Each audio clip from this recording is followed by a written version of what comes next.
Elena Carter walked through the airport with quiet confidence. She wore a neat black coat, her natural curls tied in a bun. She carried a simple bag, no fancy logos, no bodyguards. People passed her without even noticing. And that's exactly how she liked it. Her flight was ready to board. A long trip from New York to Los Angeles. She had booked seat 1A in first class. After working long hours for weeks, she finally had time to rest. She showed her boarding pass to the gate agent and stepped onto the plane. The first-class cabin was calm and quiet. Soft music played in the background. A flight attendant smiled and nodded as Elena found her seat and placed her bag above. She sat down, took a deep breath, and looked out the window. Everything seemed normal until he arrived. The man who changed the flight. Greg Sanders walked onto the plane like he owned it. He was tall, loud, and wore a suit that screamed money. His phone was in one hand and a cup of coffee in the other. He didn't look at anyone. He just walked straight to his seat, 1B, right next to Elena. The moment he saw her sitting there, his face changed. He frowned. Then he rolled his eyes. Then he looked around as if someone had made a mistake. He leaned toward Elena and said with a fake smile, "Excuse me, I think you're in the wrong seat." Elena looked at him calmly. "No, I'm not. This is 1A." Greg chuckled like he didn't believe her. "This is first class, not economy plus." Elena didn't respond. Greg turned to the flight attendant nearby. Her name tag said, "Amy." "Ma'am," Greg said loudly, "I think this woman is in the wrong seat. Can you check her boarding pass?" Amy looked at Elena with hesitation. Elena didn't say a word. She just reached into her coat and handed Amy her ticket. Amy scanned it. Her eyes widened slightly. She looked at Elena, then at Greg. She opened her mouth to say something, but didn't. Greg folded his arms and grinned. "See, told you. She probably slipped in here on accident." Amy didn't correct him. She simply handed the ticket back to Elena and walked away. The whisper and the laugh. Greg sat down next to her, still smirking. "Don't take it the wrong way. You just don't look like the first-class type." Elena looked straight ahead. Her hands were still. Her face was calm. But her heart was racing. "He doesn't know who I am," she thought. Another passenger a few rows behind had noticed the scene. A woman in sunglasses whispered to her husband. She handled that well. But Greg wasn't finished. He pulled out his phone and muttered loudly, "Some people just don't understand there's a place for everyone." Elena turned and looked at him, just for a second. "You're right," she said softly. "There is a place for everyone. And this is mine." Greg laughed. "You talk like you're in charge of the plane." Elena smiled. Not a fake smile. Not a scared smile. A knowing smile. "You'll see soon enough," she said gently. The call. While Greg scrolled on his phone, Amy whispered something into the intercom. A few moments later, the captain himself came out of the cockpit. He looked directly at Elena and said, "Miss Carter, it's an honor to have you on board." Greg turned his head. "Wait, what did he just say?" The pilot nodded to Elena, then whispered something in Amy's ear. Amy's face went pale. She quickly turned to Greg, her voice shaking slightly. "Sir, we may need to reassign your seat." "Reassign my what?" Elena looked at Greg calmly. "You ordered me to leave first class," she said. "Now ask yourself, are you in the right seat?" Greg blinked, confused. Passengers were now watching closely. The silence felt heavy. Something big was coming. But Greg still had no idea who he had just insulted. Greg Sanders stared at the pilot, confused and angry. "Why are you greeting her like that?" he asked. "She caused a scene. She doesn't even belong in this section." The pilot didn't answer. He just nodded at Elena, gave a polite smile, and walked back to the cockpit. Elena said nothing. Her calm face seemed to bother Greg even more. He leaned back in his seat with a huff. Must be some PR thing. They're just being nice to her so she doesn't post a video and cry racism or something, he muttered. Passengers nearby heard him. A few shifted uncomfortably. But Greg didn't care. Amy makes a choice. Amy, the flight attendant, stood nearby. She looked nervous. She whispered to Alina, trying not to let the others hear. Would you maybe prefer to move to the back, just for now? Alina raised her eyebrows slightly. You want me to move because he's uncomfortable? Amy hesitated. It's just that. He's a frequent flyer. Gold status. He's already made complaints. And I'm just a woman, Alina said softly. A black woman. Amy didn't respond. Alina leaned back in her seat, her voice still gentle. Tell me, Amy, would you ask a white man in this seat to move? Amy looked down, ashamed. I didn't mean to offend you. I'm just trying to keep the situation calm. Alina looked her in the eye and said firmly, Peace doesn't come by asking the quiet one to move. It comes by stopping the loud one from disrespecting people. Greg crosses the line. Greg wasn't done. He opened his laptop and began a loud call on speaker. Yeah, I'm sitting next to some woman who thinks first class is a charity. She doesn't belong here. Can you believe that? Alina looked at him, her patience wearing thin. You're speaking about me like I'm not even here. Greg looked at her with a smirk. Oh, I know you're here. That's the problem. Other passengers were now watching closely. One older man in seat 1C whispered to his wife. He's going to regret this. Greg noticed everyone watching him. He raised his voice. She probably used someone else's miles to get here. Or maybe she knows someone on the inside. Alina turned toward him. Her voice was calm, controlled. I do know someone on the inside. Greg laughed. Of course you do. The card that changed everything. Alina reached into her purse. She pulled out a small, clean business card. She handed it to Amy, who took it with confusion. Amy read the name and gasped. Oh my God, she whispered. Greg leaned over. What? Who is she? Amy didn't answer him. She just stood frozen, staring at the card. She slowly walked to the front of the plane and whispered something into the intercom again. Greg snorted. What now? Are they going to give her a free drink just because she cried a little? Alina didn't move. She didn't speak. She just waited. A sudden shift. A few minutes later, the head of cabin services entered the first-class cabin. She walked directly to Alina. Ms. Carter, she said with respect, is everything okay? We weren't aware you were flying today. Greg sat up straighter. Wait, Ms. Carter, who is she? The woman didn't answer him. Instead, she turned to Amy and said firmly, From now on, Ms. Carter is to be treated with the highest priority. Understood. Amy nodded quickly. Greg looked from one face to another. What's going on? Someone explain. The head of cabin services looked at him for a moment. Then she said, You'll know soon enough, Mr. Sanders. Alina finally speaks. Alina turned toward Greg. Her face was calm, but her eyes were sharp. You judged me the moment you saw me. You decided who I was, where I belonged, and what I was worth, based only on how I looked. Greg scoffed. I was just protecting my space. Alina's voice was steady. And I was protecting my dignity. Greg opened his mouth to reply, but the captain's voice came over the speaker. Ladies and gentlemen, welcome aboard. Today's flight is honored to carry someone very special. Please treat her with respect, as we do every day. Passengers looked around. Whispers filled the cabin. Greg swallowed hard. For the first time, he began to feel unsure. And Alina? She just looked out the window, calm, in control, and waiting. Alina Carter remained calm in her seat, but inside, she could feel the sting of the moment.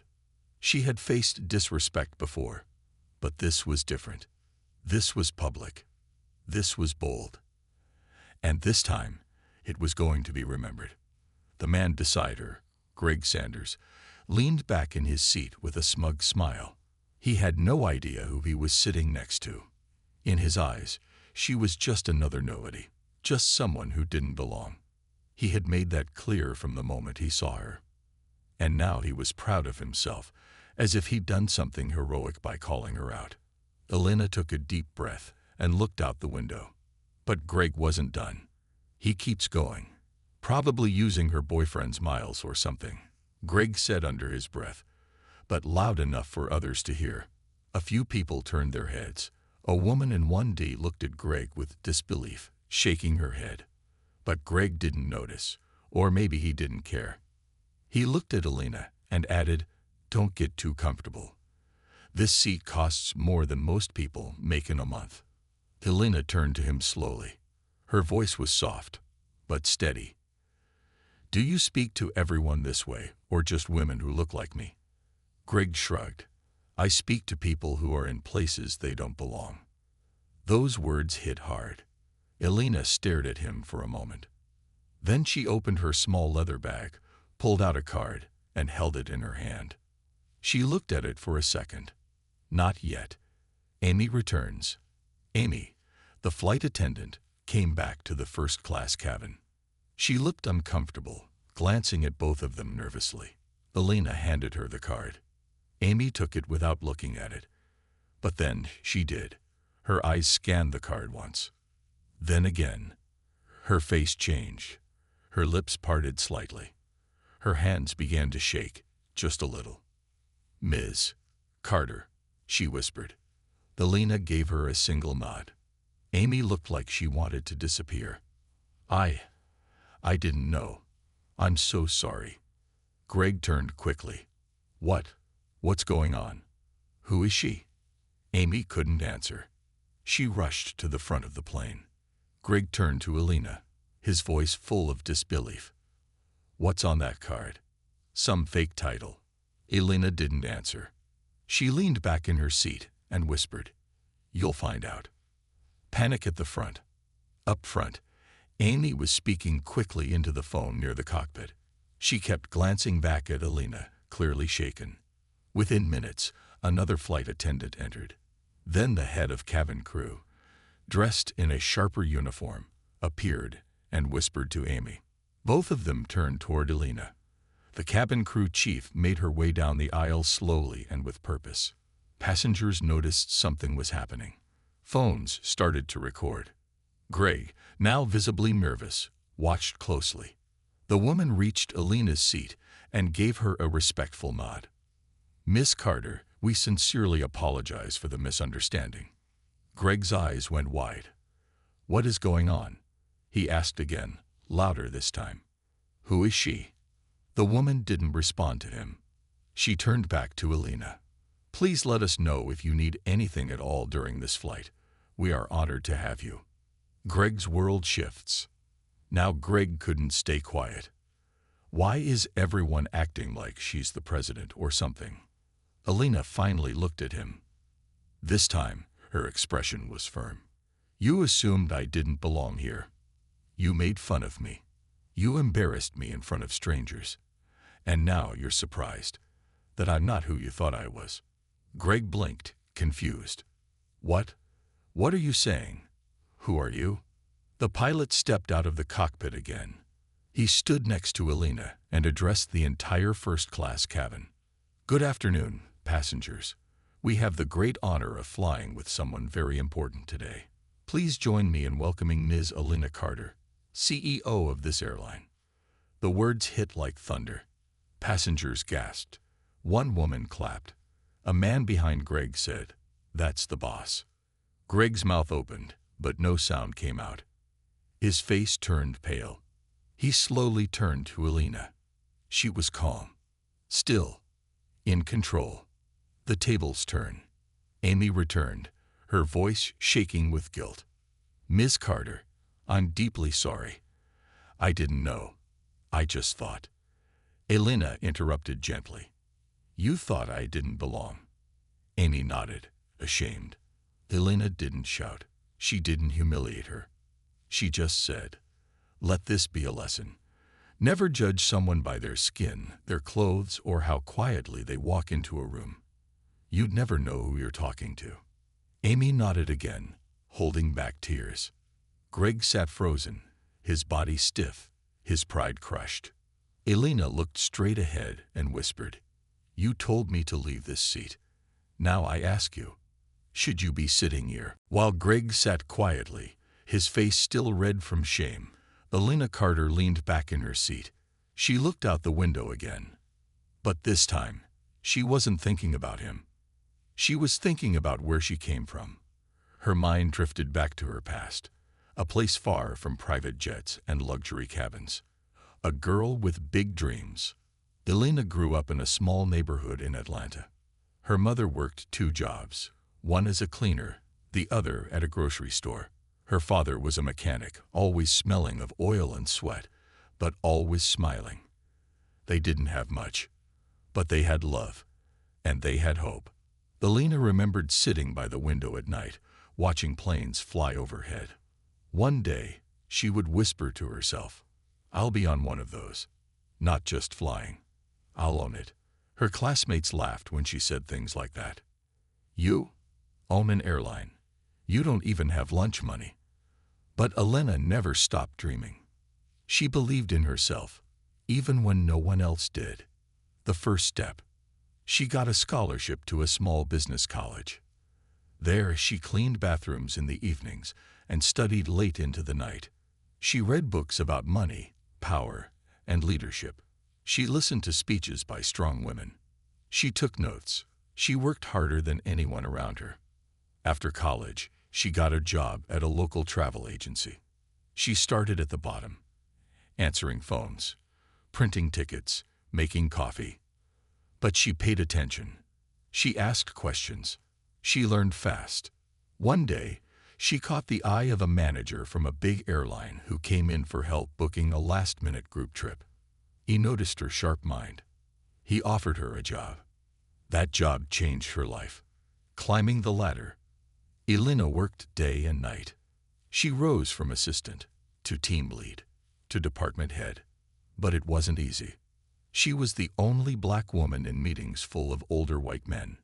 She was often spoken over, ignored, and underestimated. But she never let it stop her. Every no made her stronger.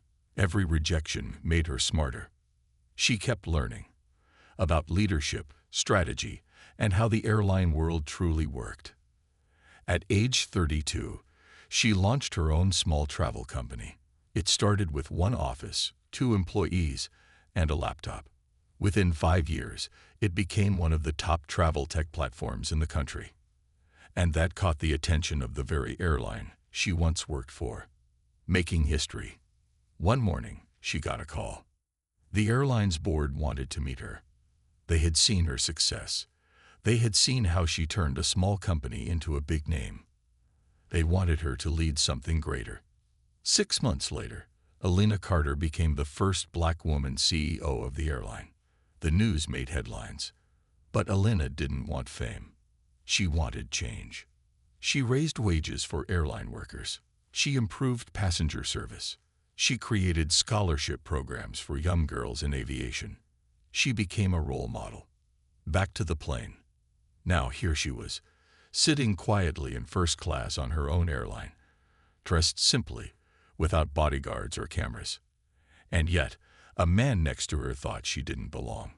He had no idea who she was, but soon he would understand. Greg sat still, staring ahead, unsure what to say. Passengers whispered around him. Some were Googling her name on their phones.